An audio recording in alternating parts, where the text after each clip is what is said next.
Tanpa kita sadari, ada pemicu yang dapat membuat kita melakukan pengeluaran dan itu bisa mengganggu perencanaan keuangan yang sudah kita buat di awal.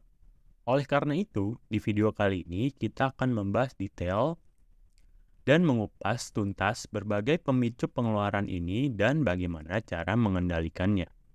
Bersama, kita akan belajar untuk mengenali dan menghadapi serta menghindari berbagai perangkap yang bisa membuat kita tergelincir dari jalur keuangan yang sudah kita rencanakan.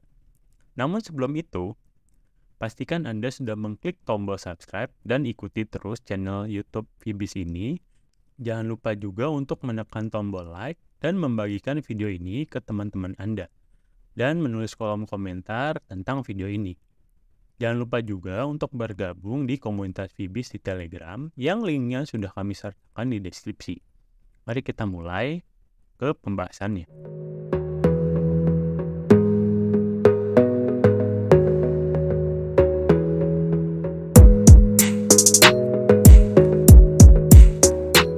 Yang pertama, momen liburan.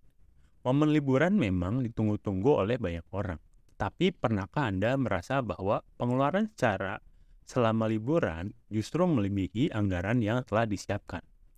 Tidak jarang kita terjebak dalam euforia liburan dan akhirnya berbelanja lebih banyak daripada yang seharusnya.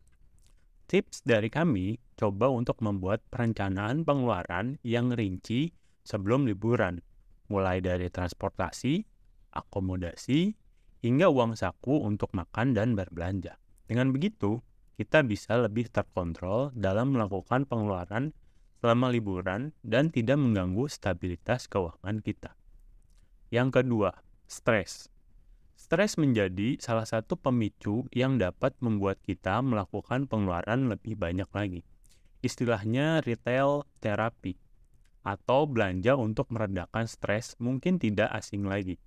Tetapi, bukankah hal ini justru akan menambah beban keuangan kita jika tidak dikendalikan dengan baik?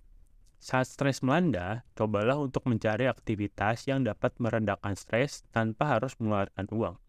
Contohnya seperti berolahraga, jogging, meditasi, atau sekedar ngobrol dengan teman atau keluarga Anda. Yang ketiga, sosial media dan influencer. Media sosial dan influencer juga sering menjadi pemicu pengeluaran yang tidak terduga. Tanpa kita sadari, melihat postingan orang lain yang sedang menikmati liburan mewah, membeli barang-barang baru, atau mencoba restoran baru, seringkali membuat kita ingin melakukan hal yang sama. Ingin selalu update dengan tren terbaru juga bisa memicu kita untuk berbelanja lebih banyak lagi. Tips dari kami, cobalah untuk lebih bijak dalam menggunakan media sosial. Ingat, tidak semua yang kita lihat di media sosial itu nyata dan tidak selamanya kita harus mengikuti tren yang ada. Terpenting adalah kestabilan dan kenyamanan keuangan kita sendiri. Selanjutnya nomor 4 yaitu kebosanan. Ya, ternyata kebosanan bisa menjadi pemicu bagi kita untuk melakukan pengeluaran yang tidak perlu.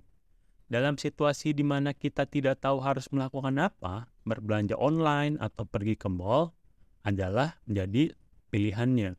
Namun sebelum itu, ada baiknya kita meluangkan waktu sejenak untuk berpikir, apakah kita benar-benar membutuhkan barang-barang yang akan kita beli tersebut?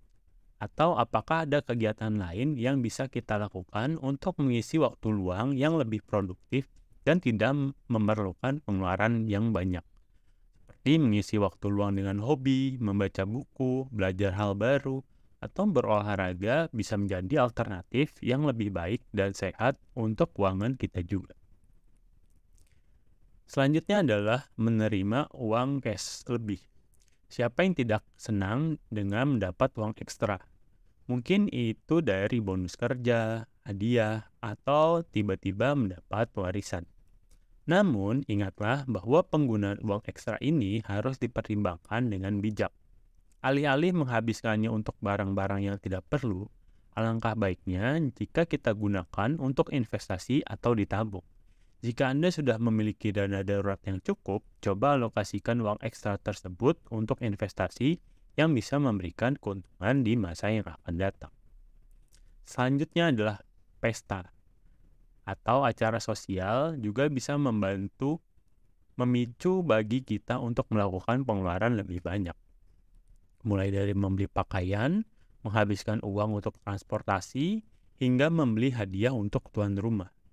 Bagaimana caranya agar kita tidak mengeluarkan uang terlalu banyak? Salah satu caranya adalah dengan merencanakan dan membuat anggaran. Jika kita tahu bahwa kita akan menghadiri pesta, baiknya kita merencanakan pengeluaran yang mungkin kita keluarkan dan berusaha untuk tetap berada dalam batas anggaran tersebut. Selain itu, kita juga bisa mencari alternatif yang lebih hemat, seperti meminjam pakaian dari teman atau membeli hadiah terjangkau namun tetap bermakna. Selanjutnya adalah diskon dan promosi. Ya, siapa yang bisa menolaknya? Tidak ada yang salah dengan memanfaatkan penawaran ini. Namun, permasalahannya muncul ketika kita mulai membeli barang yang sebenarnya tidak kita butuhkan hanya karena diskon. Sebelum melakukan pembelian, tanyakan pada diri sendiri, apakah saya sebenarnya membutuhkan ini? Jika jawabannya tidak, mungkin sebaiknya kita tinggalkan saja. Memang terkadang kita merasa bahwa kita mendapatkan nilai lebih dengan membeli barang-barang diskon. Namun, jika kita tidak benar-benar membutuhkannya, itu hanya akan menjadi pemborosan saja. Selanjutnya adalah tekanan dari masyarakat. Tekanan ini bisa muncul dalam berbagai bentuk, termasuk tekanan untuk memiliki barang-barang tertentu atau hidup dengan cara tertentu. Mungkin kita merasa perlu untuk memiliki mobil baru, pakaian branded, atau smartphone terkini hanya karena orang lain memilikinya. Tetapi ingat, gaya hidup mewah tidak selalu sejalan dengan kesejahteraan finansial. Belajar untuk merasa cukup dengan apa yang kita miliki dan mengabaikan tekanan dari masyarakat adalah kunci untuk menghindari pengeluaran yang tidak perlu. Dan yang terakhir adalah kebutuhan untuk memiliki sesuatu yang baru. Itu bisa menjadi pemicu pengeluaran yang tidak perlu. Mungkin kita merasa bosan dengan pakaian yang kita miliki dan ingin memiliki yang baru. Atau mungkin kita merasa perlu untuk mengganti smartphone kita dengan yang baru setiap kali model baru dirilis.